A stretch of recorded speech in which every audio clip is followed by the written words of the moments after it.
Una joven muere al caer de un acantilado en California. Meses después de su funeral, un investigador sospecha que fue empujada. Varios investigadores tratan de determinar la causa de muerte de una mujer 3.000 años después del hecho. ¿Cómo podrán realizar una autopsia sin destruir su momificado y frágil cadáver? Para atrapar a un asesino, los detectives deberán probar que unos fragmentos de hueso son los restos de una mujer que desapareció 2 años antes. El tiempo no cura todas las heridas. Por esta razón, los detectives no descansan en seguir los rastros de casos estancados y olvidados. Con tecnología de punta, los expertos forenses pueden viajar meses, años o milenios en el tiempo a fin de revelar misterios sacados de las tumbas.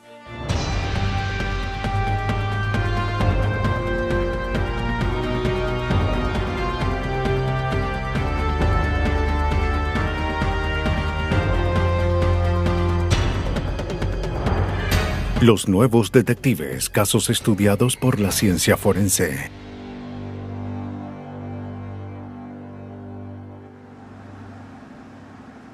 Sacados de la tumba. Desde San Diego hasta San Francisco, las carreteras costeras de California son una de las rutas más espectaculares del mundo. Hacia el norte, blancas arenas y atestadas autopistas poco a poco dan paso a un paisaje completamente distinto. Al recorrer la península de Monterrey, vemos cómo las montañas colisionan con el mar, formando una majestuosa unión de poder y belleza. Al sur de California, el vasto cielo y el indomable océano Pacífico atraen a visitantes hacia el borde de vertiginosos acantilados para disfrutar de una impresionante vista. A ver, ¿Aquí? está bien. Y tomar una Siéntate. fotografía como Colócate recuerdo. así. Perfecto. Pero a veces, ¿Listo? esa Ahora atracción aquí. es Saldrás muy demasiado bien. fuerte. Sonríe. 1, 2, 3. ¡Whisky!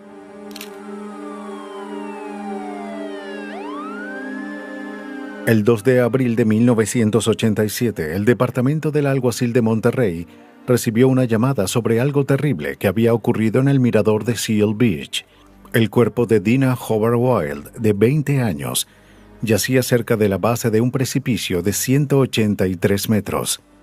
No era la primera vez que el equipo de rescate tenía que buscar los restos de una turista que se acercó demasiado a la orilla. Un oficial del departamento del alguacil interrogó a la pareja que esperaba en la escena. Eran Virginia y B.J. McGuinness, turistas de San Diego. Le dije que no se inclinara. Le dijeron al No. oficial que su acompañante se había caído cuando ellos veían a otro lado. Queremos saber qué llevaba. Unos zapatos azules. El equipo de rescate recuperó el cadáver al final del precipicio. Después de un análisis forense de rutina, Dina Wild fue enviada a su pueblo natal en Louisville, Kentucky, donde fue enterrada. En la segunda iglesia presbiteriana de Louisville, el extraño accidente de Dina Wild seguía en las mentes de los habitantes después del funeral.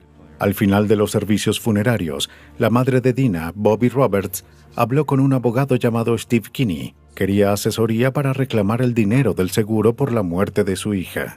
Entonces, Ella quería obtener el seguro que tenía como parte de sus beneficios como maestra. La compañía le dijo que no. Le expliqué que una carta de una firma podía evitarle el papeleo y que lo intentaríamos. Kinney sabía que Bobby necesitaba los $3,500, por lo que accedió a hacer unas llamadas por ella en su tiempo libre. Gracias. Kinney llamó a la compañía de seguros de Bobby y descubrió el porqué de la negativa. No habían recibido el certificado de defunción de Dina. Kinney llamó a la oficina del forense de Monterrey y solicitó una copia del certificado. Pero cuando llegó, vio que la causa de muerte no había sido determinada.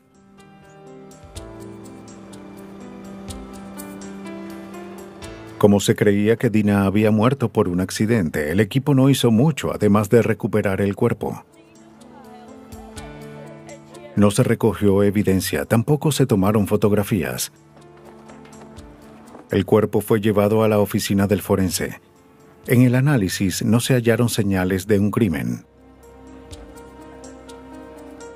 La sencilla petición de Bobby Roberts quedó atrapada en una red burocrática cada vez más grande. Pero Kinney insistió. Contactó a la policía de Monterrey solo para descubrir que el caso estaba en un limbo. El certificado no podía ser emitido hasta que se determinara la causa de la muerte, pero el departamento del alguacil había dejado el caso por falta de evidencia. Pasaron los meses. ¿Qué estaría demorando el proceso? Kinney llamó a la compañía de seguros de nuevo para saber si había alguna forma de acelerar el pago de Bobby. Cuando llamamos, nos topamos con un hecho que no esperábamos, que el seguro de vida de Dina estaba a nombre de alguien más y que el pago había sido reclamado. La suma que solicita es de $35,000. 35,000. La reclamante no era otra que Virginia McGuinness, la mujer con quien Dina estaba justo antes de morir. El día antes de la muerte, Virginia había adquirido un seguro de $35,000 a nombre de la víctima. El día después de su muerte, Virginia trató de cobrarlo. Solo deben esperar un par de días. Muchas gracias. Para Kinney, la caída accidental de Dina se estaba convirtiendo en algo mucho más siniestro. Gracias. Pero sin testigos ni un cuerpo, ¿cómo podría diferenciar una caída trágica de un empujón? ¿Cómo se puede probar que alguien fue empujado de un precipicio? Figúrese que están en el borde de un acantilado y caen. Piensen en las heridas. Habría contusiones, huesos rotos, lesiones en el cuerpo. Terminarían en el fondo de un precipicio. Pero ahora vuelvan al borde e imaginen que los empujan. Es lo mismo, ¿sí? Mismas heridas, mismas fracturas. Bueno, ni tanto.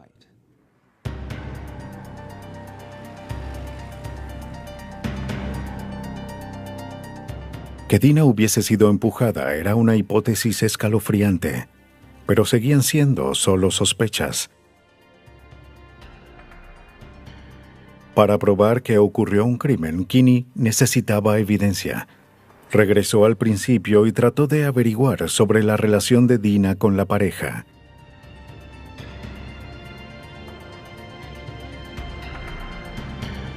Virginia y BJ McGuinness, los padres de una de las amigas de Dina, la habían recibido en su hogar en San Diego después de que se separó de su esposo.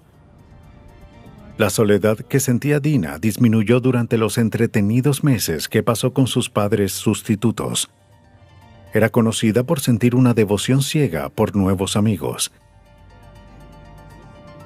¿Será que fue engañada por los McGuinness? Para confirmar sus sospechas, Kinney obtuvo una copia del informe de autopsia emitido por el forense. En el informe observó algo inusual. Un análisis de sangre reveló la presencia de una droga llamada amitriptilina, conocida como Elavil. ¿Cómo te sientes? A Dina nunca se le había prescrito ese antidepresivo. Pero sí se le había prescrito al esposo de Virginia, BJ. ¿Estás bien? La toxicóloga Catherine Ham analizó de nuevo una muestra de sangre de Dina que se mantuvo congelada después de su autopsia. Debía observar los niveles de la droga. Si se cometió un crimen, Kinney esperaba poder probarlo en el laboratorio. Creo que muchos criminales subestiman lo que podemos hacer en el laboratorio. Para analizar la presencia de químicos en la sangre, Ham añadió un solvente en la muestra. Ahora lo colocamos aquí. El recipiente se agitó por 20 minutos para que las drogas salieran de la sangre hacia el solvente. Luego se extrajo el solvente de la muestra y se evaporó. Después el solvente fue introducido en un cromatógrafo de gases, un instrumento que separa los componentes de acuerdo con sus propiedades químicas. Ham comparó las características de la droga y el resultado de su descomposición con el de la sangre de Dina. Coincidían. Como estuvo congelada por mucho tiempo, la sangre de Dina se había degradado. Ham no pudo determinar el momento exacto en el que Dina tomó la droga ni cuánto había consumido. Lo que sí sabía era que Dina Wilde tenía Elavil en su organismo cuando murió. Debido a sus desagradables efectos como la desorientación, no era el tipo de medicamento que Dina hubiese consumido para drogarse.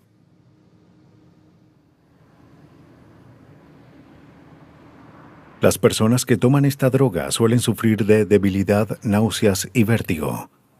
Estos síntomas son más graves en individuos que, como Dina, no consumen este medicamento de forma regular. Cuando supo sobre los efectos del Elavil, Kinney se dio cuenta de que debía reformular su teoría sobre los últimos momentos de Dina. Si se hubiese sentido mareada e inestable como Ham sugirió, era probable que hubiese caído, y no que la hubieran empujado. Aunque no se habían tomado fotos de la escena del crimen, el período de tiempo antes de la caída estaba bien documentado. Virginia había enviado a la madre de Dina las fotos del día del accidente como gesto de condolencia. Aquí ¿Pero es dónde donde estará? ella... ¿Podrían revelar estas fotos la causa de la muerte de Dina? A primera vista, las 15 fotos cronológicas contaban la historia de una excursión turística. Dina lucía cómoda y feliz al posar para la cámara. Pero al observar las fotos con mayor detenimiento, Kinney sospechó que estaba ante un complot homicida. La fotografía de Virginia y B.J. McGuinness en la que se alejan del auto fue tomada por Dina Wilde. Fue una foto distintiva. Ese es el acantilado en el que ella murió después. Allí el Elavil surtió efecto y ella supo que algo estaba mal. Así que dejó una nota para el resto de nosotros. Podría decir que es como una víctima que tomó un poco de su sangre y escribe el nombre de su atacante. Lo señala con el dedo.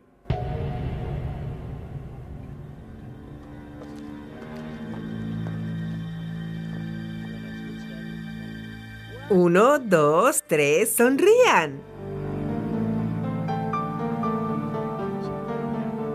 En la fotografía siguiente, el Elavil había surtido efecto. Los ojos brillantes de Dina se veían apagados. Muy bien, Dina. Camina y colócate allí. Su rostro lucía soñoliento. Parecía que pronto se desplomaría. Por aquí. Así es. 1, 2, 3. Cuando Kinney llegó a la fotografía 11, lo primero que pensó fue, Dina lo sabe. Lo que parecía un inofensivo paseo, visto más de cerca, mostró el escalofriante momento que precedió a la muerte de Dina. En el extremo pueden ver cómo los zapatos de Dina apuntan hacia las rocas del lado del camino. Pero observen que su cabeza está borrosa y de lado, ya que se da cuenta que su cuerpo está siendo empujado. Está mirando como uno lo haría si lo empujaran hacia donde va y su rostro se vuelve borroso en la foto. Pero sus zapatos apuntan hacia BJ, en quien confiaba.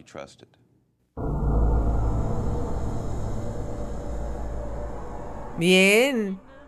Poco Ahora después, tomaré una Dina foto murió. de ustedes dos mirando hacia la costa.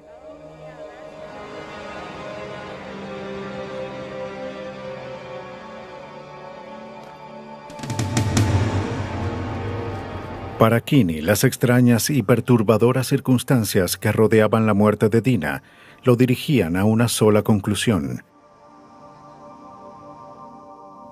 Cuando te enteras que una joven de 20 años murió al lado de dos extraños de 55, quienes habían adquirido una póliza en su nombre, ¿ustedes no creerían que ese caso tiene que ser un asesinato?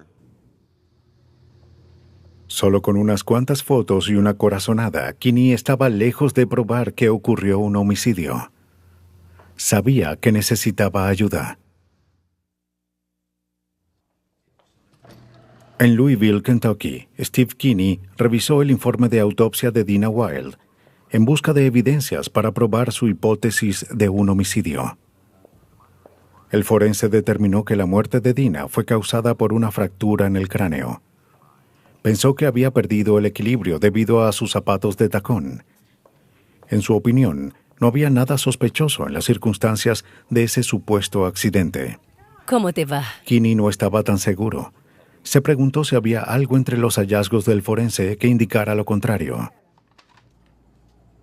Kinney envió las fotos de la autopsia a la patóloga forense Barbara Weekly Jones. Podría distinguir un accidente de un homicidio mediante las fotos.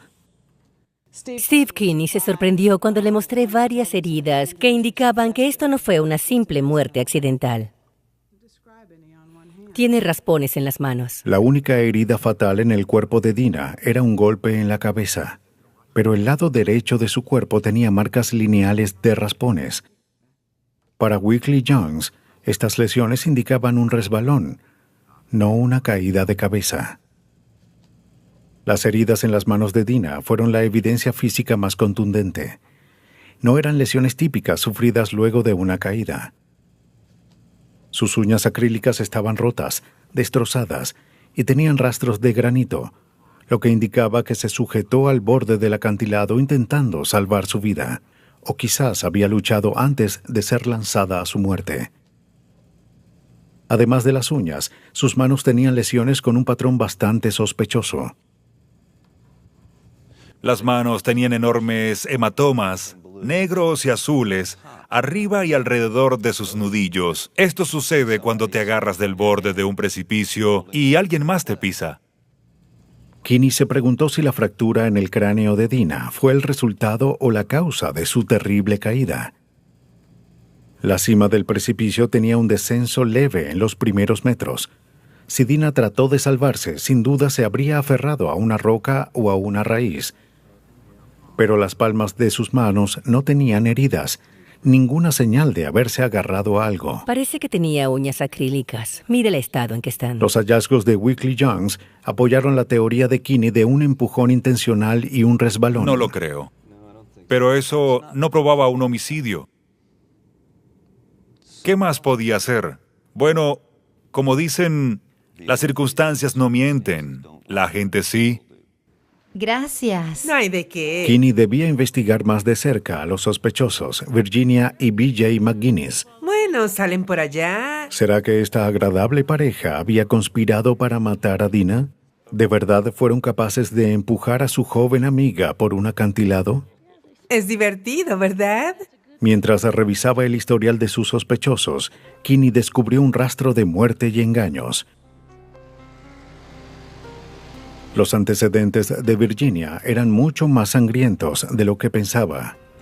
Aunque la anterior enfermera podía fingir una personalidad empalagosa, su pasado reveló un perfil frío y psicópata que incluía mentiras compulsivas, incendios provocados y crueldad hacia los animales. Además de las muertes accidentales de su hija y segundo esposo, los padres de Virginia y varios de sus pacientes habían muerto de causas desconocidas mientras trabajaba. A menudo se benefició de sus pólizas de seguro. Kinney reunió esta información y la convirtió en un extenso informe. No bastaba para arrestar a Virginia y a B.J. McGuinness, pero sí para reabrir el caso en California. Como los McGuinness habían obtenido la póliza de Dina en San Diego, la oficina del fiscal de ese distrito se involucró en el caso. Steve Kinney le pasó la batuta al investigador Scott Lawrence. Al igual que el abogado de Louisville, Scott quiso averiguar el porqué de la caída de Dina. Pero el caso de Dina no contaba con mucha evidencia física. Lawrence trató de refutar la teoría de una caída accidental al recrear la trayectoria que recorrió Dina. Había pasado más de año y medio de la muerte de Dina, así que cualquier irregularidad geográfica o rastro de sangre debió haber desaparecido. Lo único que Lawrence sabía era el lugar donde cayó, pero lo que debía determinar era dónde empezó la caída. Bien, una de las cosas que debíamos averiguar era dónde estuvo parada por última vez, que fue casi a unos metros de donde estoy. Nos basamos en declaraciones y en evidencia fotográfica. De acuerdo con la opinión de Lawrence, en ese lugar no era probable que una persona perdiera el equilibrio, aún con zapatos altos. El terreno era relativamente plano y sólido. Ahora Lawrence podía recrear el trayecto de la caída de Dina. Aunque era un escalador novato, su intenso compromiso por hallar la verdad lo movió a descender por el acantilado con una videocámara en la mano. Según su análisis topográfico, Lawrence creía que Dina estaba muerta o casi muerta cuando perdió el agarre en el borde del acantilado. Sin embargo, la primera sección del precipicio no era una caída escarpada. Si Dina hubiese caído accidentalmente allí, era probable que hubiese podido detenerse. También hubiese gritado. Después de la primera pendiente, el acantilado desciende de repente. Lawrence pudo ver la rapidez, además de la ruta por la que Dina probablemente cayó. Al tomar piedras por separado y lanzarlas hacia abajo, tuvimos una idea muy acertada de cómo el descenso aumentaba al pasar la pendiente y al llegar a los primeros 12 o 15 metros hacia abajo con dirección al océano. Si Dina hubiese simplemente caído por el precipicio, habría llegado al fondo a más de 193 kilómetros por hora. Pero su cuerpo estaba entero, sin marcas de caída y con muy pocas fracturas. La investigación de Lawrence confirmó el análisis que realizó Weekly Jones del cuerpo. Dina cayó por el acantilado con un resbalón lento, en lugar de tener una caída acelerada. Parece que en esta parte... La cuidadosa reconstrucción de la caída que realizó Lawrence no coincidía con la versión de los McGuinness. Así que intentamos varios métodos para interpretar lo ocurrido. Al final de todo había puras incógnitas y la gente que conocíamos no hablaba. Para septiembre de 1989, la policía había reunido suficiente evidencia para arrestar a los McGuinness. Para el juicio, el mirador del precipicio fue convertido en un tribunal al aire libre.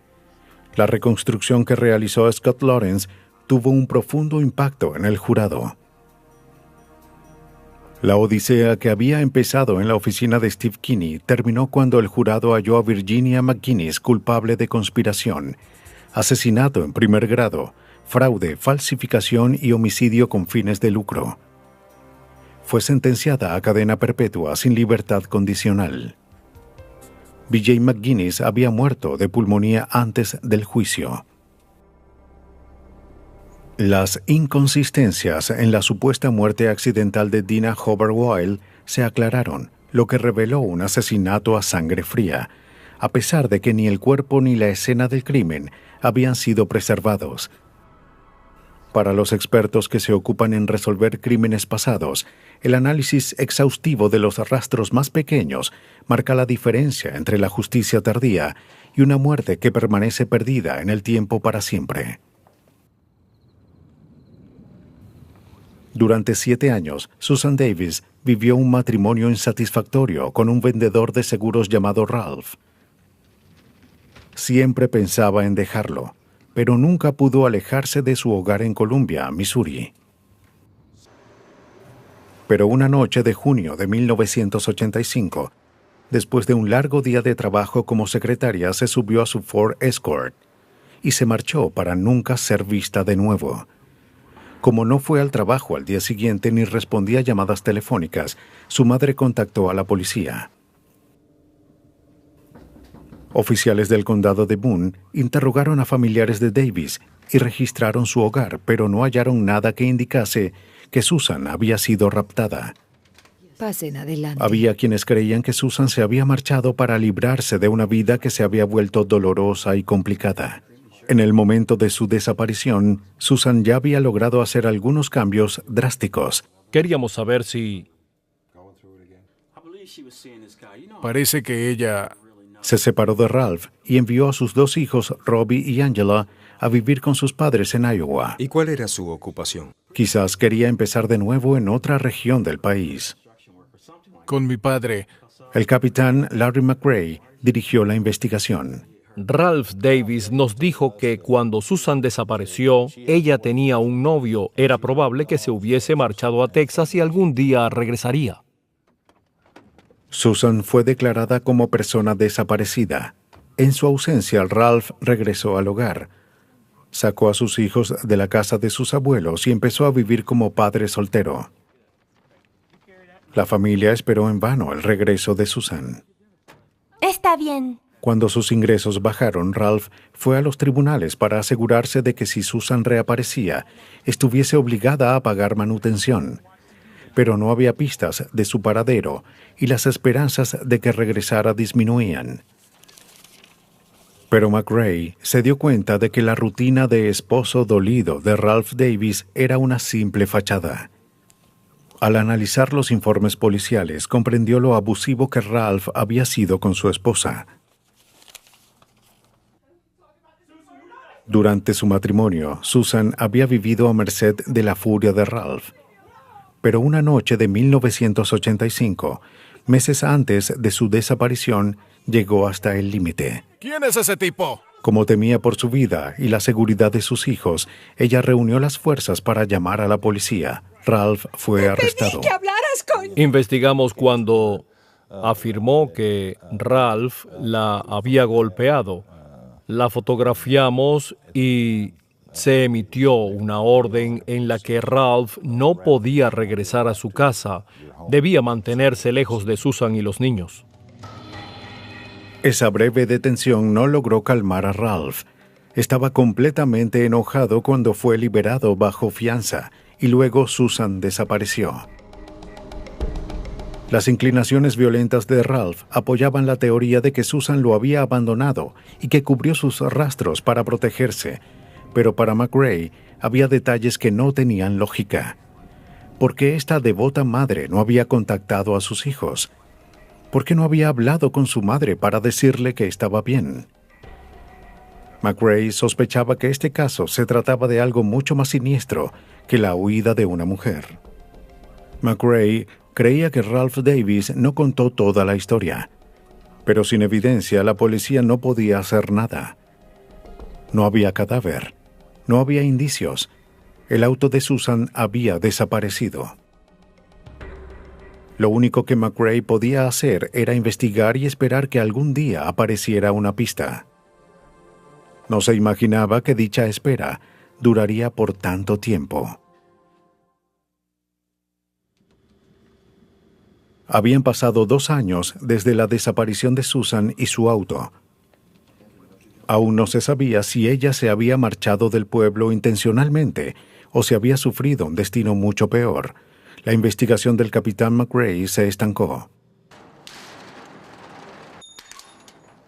Pero un día el dueño de un depósito quitó el candado de una unidad que había sido alquilada por un cliente que dejó de pagar sus cuentas. Adentro había un Ford Escort con la ventana del conductor rota.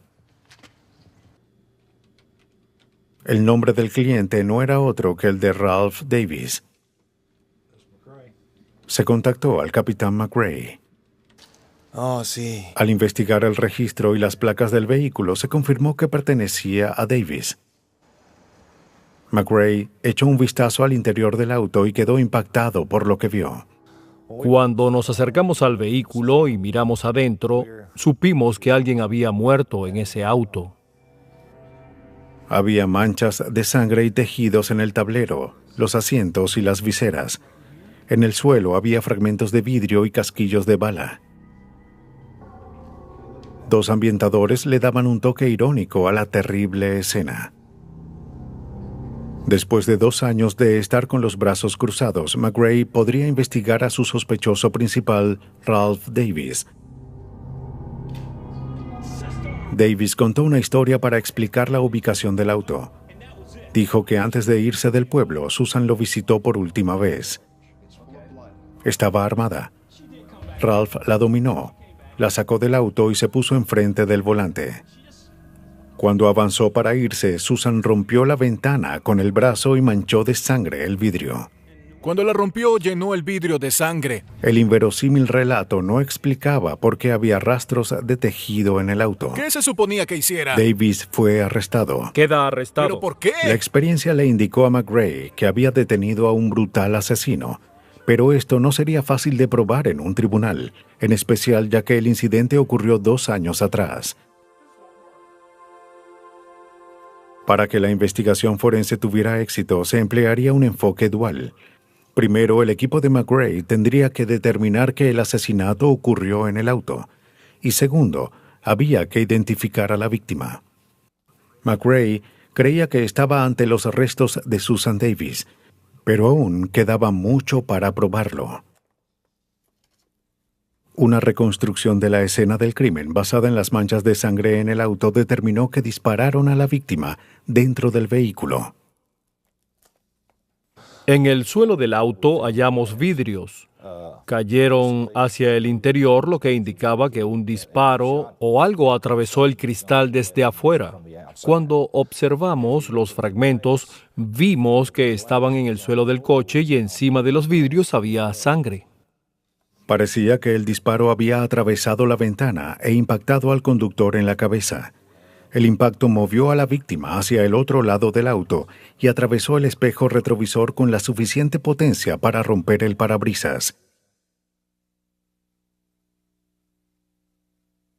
Por la cantidad de sangre y tejidos hallados en el auto, el forense determinó que alguien había muerto allí.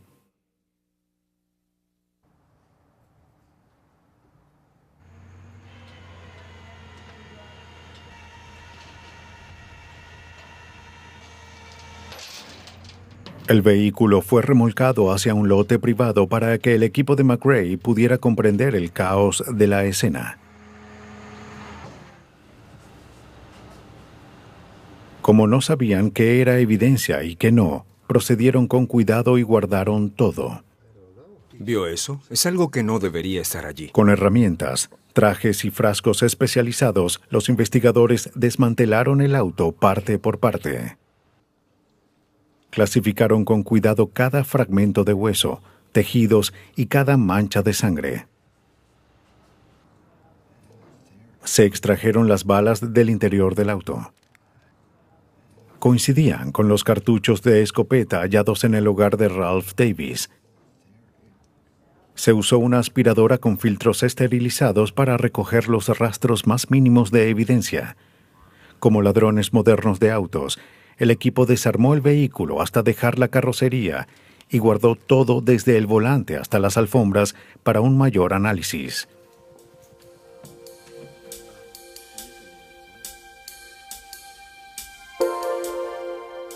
En el Laboratorio de Identificación de Osamentas Humanas de la Universidad de Missouri, llegaron fragmentos de metal, vidrio y elementos sin identificar enviados al antropólogo Sam Stout. Si había fragmentos de huesos humanos en dichos restos, Stout sabría cómo revelar sus secretos. Mi labor como antropólogo quizás será importante en este caso, ya que como antropólogos siempre nos llaman para analizar fragmentos de hueso. Creo que somos los que más conocemos los huesos y fragmentos de hueso, ya sean de un fósil de hace 2 millones de años o de un cementerio actual. Se dividieron 33 fragmentos que no llegaban a 1 centímetro en pequeños recipientes de plástico. Estos son los fragmentos de hueso que encontramos. Como los rastros eran tan pequeños, fue casi imposible determinar a simple vista si eran huesos. Para asegurarse, Stout debía analizar las muestras con un microscopio. Pero primero se debían preparar para dicho análisis. Para crear las diapositivas, la asistente de Stout colocó plástico en cada fragmento. Cuando el aire es extraído de la cámara de vacío, el plástico impregna la muestra y se endurece. La muestra luego es cortada en trozos delgados como el celofán. Luego se suaviza y se coloca en una diapositiva para su análisis.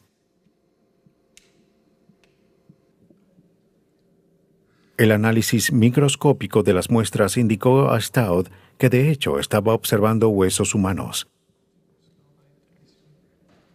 Stout sabía de dónde provenían los fragmentos, de un cráneo humano. El Dr. Stout determinó que los minúsculos rastros en el suelo del auto de Susan Davis de hecho eran huesos faciales humanos.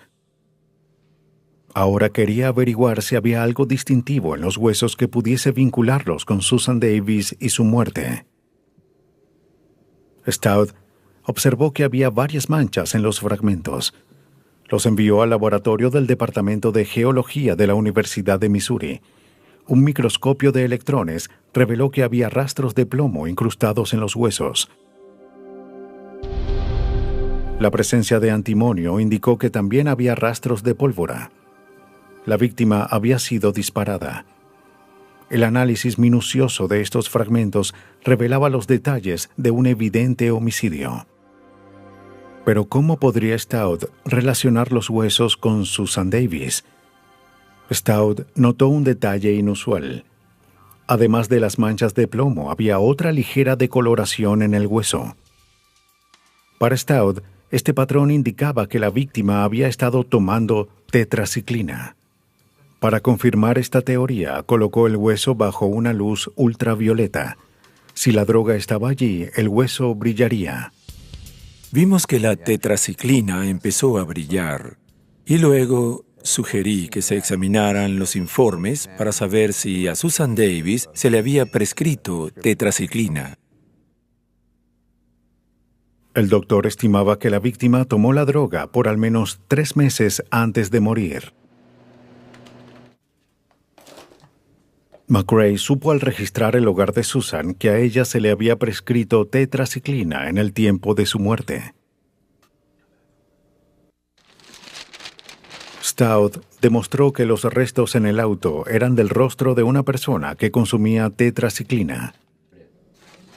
Pero McRae necesitaba pruebas irrefutables de que se trataba de Susan Davis. Sin ellas, Ralph Davis saldría en libertad. La pregunta era, ¿de quién era el cadáver? Todos creíamos que era de Susan, pero esa no era evidencia para un tribunal. En Missouri nunca se había condenado a nadie sin un cuerpo, así que McRae tenía una doble tarea. Antes de probar que Ralph Davis era un asesino, debía demostrar que Susan Davis era la víctima. Los toques finales de la investigación quedarían escritos en sangre.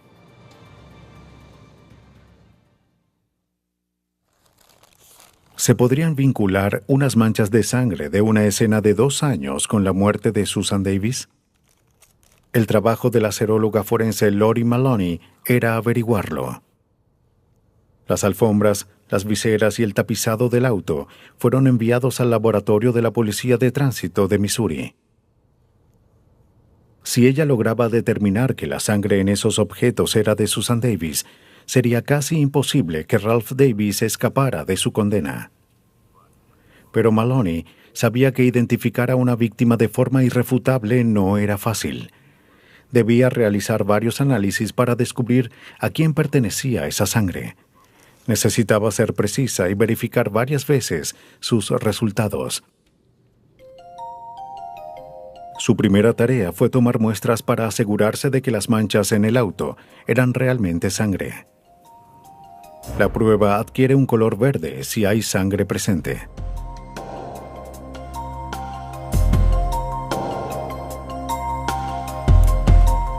Luego Maloney debía confirmar que la sangre era humana. Añadió anticuerpos humanos a las muestras. Cuando la sangre humana y los anticuerpos humanos entran en contacto, reaccionan formando una delgada línea blanca.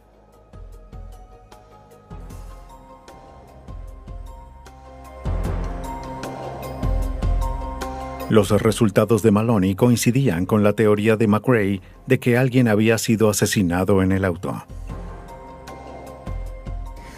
En la evidencia encontré sangre humana en las alfombras y en los cinturones de seguridad. También hallé proteínas humanas en las vísceras. Pero ¿cómo podría probar que los restos eran de Susan Davis? Ella no tenía muestras de la sangre ni de los tejidos de Susan para compararla. A menudo se usan las pruebas de paternidad para establecer el parentesco al comparar el ADN de un hombre con el del niño o la madre. Al utilizar ese procedimiento en una forma original, como una prueba de paternidad en reversa, Maloney esperaba obtener el perfil genético de Susan Davis. Todos los niños obtienen la mitad del ADN de su madre y la otra mitad de su padre. Al descartar las bandas de ADN que el padre tiene en común con el hijo, dejaría un código que representaría el perfil genético de la madre. Las bandas restantes luego se compararon con la evidencia de la escena. Si coincidían con lo que habían encontrado, la sangre entonces provendría de la madre Susan Davis. Usando este procedimiento, se subtrajo el patrón de ADN de Ralph Davis del perfil de sus hijos. Las bandas restantes eran una simulación cercana de la huella genética de Susan Davis. Este patrón coincidía con las muestras halladas en la alfombra del Ford Escort. Susan Davis había sido asesinada en su auto. La huella de una mujer que había desaparecido años atrás regresaba para hacer justicia. Para mí lo que le ocurrió a Susan Davis fue que ella iba a marcharse de este pueblo hacia un lugar seguro debido al abuso y al acoso de Ralph. Guardaba todo en su auto al frente de la casa. Cuando colocaba su ropa, Ralph llegó a la residencia, ella lo vio, subió al vehículo, lo cerró, pero Ralph se acercó y le disparó a través de la ventana del conductor. Gracias al astuto análisis de los forenses y una reconstrucción exacta de una macabra escena del crimen, los fiscales convencieron al jurado de que Ralph Davis había asesinado a su esposa en el auto. Fue un caso precedente en Missouri, en el que Ralph Davis obtuvo la pena de muerte, aunque el paradero de su víctima aún sigue siendo un misterio. En el caso de Susan Davis, los investigadores tuvieron que resolver un crimen ocurrido 2 años antes, sin que hubiese un cadáver. En Canadá, los investigadores se enfrentaron a un reto aún más inusual: determinar qué mató a una mujer de hace 3,000 años. Tenían el cuerpo, pero si lo tocaban, lo harían añicos. Una momia llamada Jeramesen había yacido en una vigilia silenciosa en el Museo Real de Ontario, Canadá, durante décadas, con secretos envueltos herméticamente en el interior de su sarcófago. Visitantes y científicos quedaban fascinados por su misteriosa belleza y estaban ansiosos por saber más sobre cómo vivió y murió. Con los elaborados diseños en el cartonaje o envoltorio de lino y pegamento dentro del cual estaba la momia, se pueden deducir solo algunos detalles de su vida. Hace casi 3,000 años, Jed, una músico del templo de Amon-Ra, vivía una vida próspera al este del Nilo.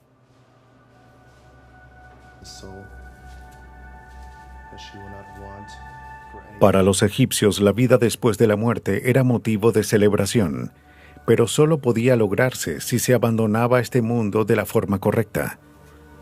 El rumbo a la tierra de los dioses podía ser muy peligroso. Para que el alma sobreviviera el viaje, el cuerpo debía ser fuerte.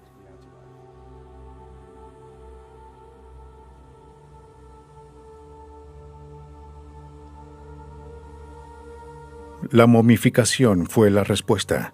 Al combinar la ciencia con la religión, la momificación consistía en un procedimiento que debía cumplirse estrictamente y que tomaba cerca de 10 semanas. Después de la muerte, el cuerpo era purificado y ungido. Se hacía un solo corte en el abdomen, luego se removían los órganos internos y se preservaban en jarrones. Después se aplicaba una sustancia secante hecha de arena y sal llamada natrón. Con las temperaturas áridas bajo el sol egipcio, el cuerpo se disecaría en 40 días. Se aplicaba aceite y resina en la piel para mantenerla flexible. Luego se insertaba un relleno de lino en el cuerpo para mantener los contornos. Se adornaba el cuerpo con maquillaje y joyas funerarias para comenzar la ardua tarea de envolver el cadáver. A fin de conocer más sobre este pueblo antiguo, muchos investigadores como el pediatra Peter Lewin se han sentido impulsados a desenvolver estos paquetes misteriosos. Anteriormente solíamos romper el ataúd, rasgar los vendajes del sujeto que estaba momificado y separar los tejidos para examinar el material genético, los químicos y las enfermedades. Pero al final, destruíamos una momia que era invaluable para la humanidad. Lewin creció en Egipto y siempre ha sentido fascinación por las momias. Hoy, además de trabajar en el Hospital de Niños de Toronto, es un investigador destacado en el campo de la paleopatología. La paleopatología es el estudio de enfermedades en la antigüedad. Y eso lo hacemos al examinar a los mismos cadáveres. También gracias al uso de la tecnología de rayos X. ¿Cómo podría el Dr. Lewin conocer la vida de esta momia y saber cómo murió sin destruir la santidad de su sepultura? Esto quiere decir... La respuesta para el dilema de Lewin fue emplear una tecnología de rayos X conocida como tomografía axial computarizada. Una máquina crea imágenes transversales del cuerpo sin tocarlo. Cuando éstas se juntan, el resultado es una imagen tridimensional. La técnico de tomografía Stephanie Holoka ayudó al Dr. Lewin. Lewin, uno de los pioneros en usar esta técnica para cortar momias sin usar cuchillos, escaneó a Jet por primera vez en 1978, pero la tecnología estaba en sus inicios y no pudo diferenciar el cuerpo debido al denso material que lo envolvía. Casi 20 años después, estaba listo para intentarlo de nuevo. Como la paciente ya estaba muerta, Holoka no tenía por qué preocuparse por los niveles de radiación. Eso le permitió tomar varias fotografías en pocos intervalos. Escaneó el cuerpo en partes de 5 milímetros y 3 milímetros para la cabeza y el cuello. Fue mucho más minuciosa al escanear las orejas y los ojos. Se tomaron 300 imágenes bidimensionales durante las 4 horas del escaneo. Fragmentos del cuerpo aparecían en estos rayos X, pero no fue hasta que se reunieron estas imágenes que la mujer de la antigüedad fue devuelta a la vida. Al completar el meticuloso análisis, ya era hora de revelar a la momia. Una computadora recopiló las fotografías hasta formar una representación tridimensional, pero la calidad era baja. En pacientes vivos, los huesos son densos y se ven blancos. La grasa, la carne y la piel son grises. El líquido es negro. En el cuerpo de Jet, los huesos habían perdido sus minerales, eran más suaves y los tejidos se habían endurecido. En lugar de verse como una imagen de alto contraste, el cuerpo aparecía en escala de grises. Esta falta de contraste significaba que Holoka tendría que revelar las imágenes fragmento por fragmento. Obtener la imagen del cráneo de un paciente vivo lleva 10 minutos. A Holoka le tomó 3 horas reconstruir el cráneo de Jeb y cientos de horas para revelar el cuerpo entero. Luego Holoka pudo remover las capas electrónicamente. Después de quitar la capa exterior de cartonaje, llegó a la envoltura de lino que envolvía la cabeza. Había círculos grises que cubrían las cuencas de los ojos. Los egipcios insertaban láminas detrás de los párpados para evitar que los rasgos se hundieran. Holoka también observó que, de acuerdo con el ritual, el cerebro de Jet fue removido y su cráneo estaba relleno con lino. Finalmente apareció la imagen de una menuda mujer joven. De acuerdo con el patrón de la fusión de los huesos, se estimaba que Jeb tuviese entre 30 y 35 años cuando murió. Lo primero que pensé cuando vi el cráneo, después de obtener varias imágenes en 3D, es que ella debió ser una joven muy bonita, tenía pómulos acentuados y una barbilla muy definida. Holoka se valió de la tecnología axial computarizada para excavar a una momia. Lewin ahora quería saber cuál fue la causa de su muerte. ¿Se podría determinar 3.000 años después de lo ocurrido? Y esa es una de las cosas interesantes. Lewin examinó la imagen tridimensional del cráneo. Notó algo oscuro en la mandíbula izquierda. Se dio cuenta de que este agujero era un enorme absceso. Era difícil de creer que Jeb hubiese muerto debido a una enfermedad dental. Mira lo que está aquí. Se puede ver que los egipcios eran propensos a estas enfermedades debido a su remota y arenosa dieta y su amor por los dulces. Lo que pudimos encontrar es que ella... En el caso de Jeb, el esmalte de 24 de sus 28 dientes había desaparecido, y la pulpa dental y la raíz estaban expuestas. Una raíz en ese estado produce mucho dolor. También puede infectarse fácilmente. La infección de Jeb se extendió desde el conducto radicular hasta el hueso, donde provocó varios abscesos. Lewin cree que un quiste lleno de pus probablemente explotó y que la infección se expandió por todo su cuerpo, envenenando su sangre. Seguramente fue una muerte dolorosa e insoportable. Probablemente murió de forma muy miserable, debido a una infección general causada probablemente por varios abscesos dentales encontrados en su mandíbula superior izquierda.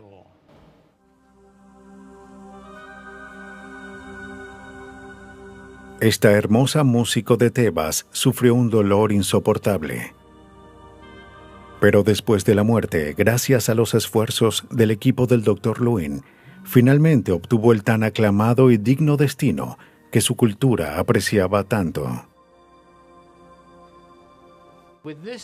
Con este tipo de análisis, somos pioneros en el uso de esta clase de tecnología que no es destructiva y que nos proporciona mucha información con respecto a las enfermedades en la antigüedad.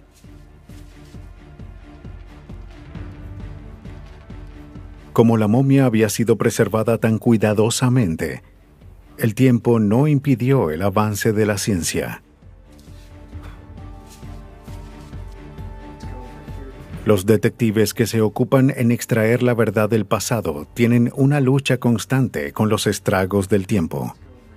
Hoy la ciencia es su mayor aliado en esa lucha.